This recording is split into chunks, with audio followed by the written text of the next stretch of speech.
assistance with educational expenses, and assurance that their loved one's sacrifice will not be forgotten. Americans must remember that freedom isn't free. In fact, it's only possible because our fallen heroes have paid its high price. A price paid which enables us to have ceremonies and observances like this in towns across this great nation. The first Memorial Day was not called Memorial Day.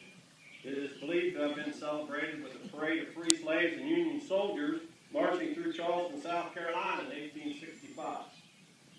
Waterloo, New York is considered the official birthplace of Memorial Day because after it was observed there on May 5, 1866, General John Murray and General John A. Logan called on all communities to honor the war dead every year. Logan had been impressed with how the South had honored the fallen Confederate soldiers for years. In 1868, Logan, the head of the prominent veterans group, the Grand Army of the Republic, issued a proclamation that Decoration Day be observed nationwide. The date chosen was May the 30th, specifically because it was not on the anniversary of a battle. Still, many Southern communities did not want to honor Decoration Day because of lingering resentments from the Civil War. The alternative name, Memorial Day, wasn't commonly used until World War II. Federal law recognized the holiday as Memorial Day in 1967. As the unofficial beginning of summer, let us never lose focus of what Memorial Day means. It is not about beaches, picnics, or auto races. It is a day to remember. It is a day for us to remember the promise President Lincoln made to care for him who shall have borne the battle, and for his widow and his orphan. Remembering our fallen once a year is not enough. Widows, widowers, father, mother, brothers, sisters, and children remember every day.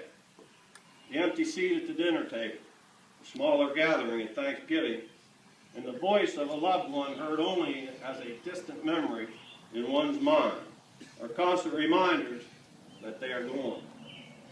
We owe it to the heroes that died and the loved ones left behind to make sure that their sacrifices are remembered and that their service to this nation always be honored.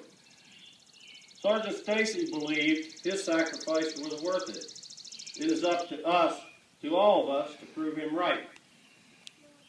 I commented here, maybe last year or the year before, that I was at a memorial service and a young man speaking gave the speech. He said, I was trying to figure out what words you could use to recognize veterans and what comments could you make that really were the strongest you could get. So I looked in the dictionary, looked up all kinds of things, but I could only come up with 2 words. And those 2 words are thank you. Thank you. And I salute and thank the veterans who are here and all those who have come before us and all those yet to come. And I asked all the veterans here who can to please raise your hand so people can see who you are. And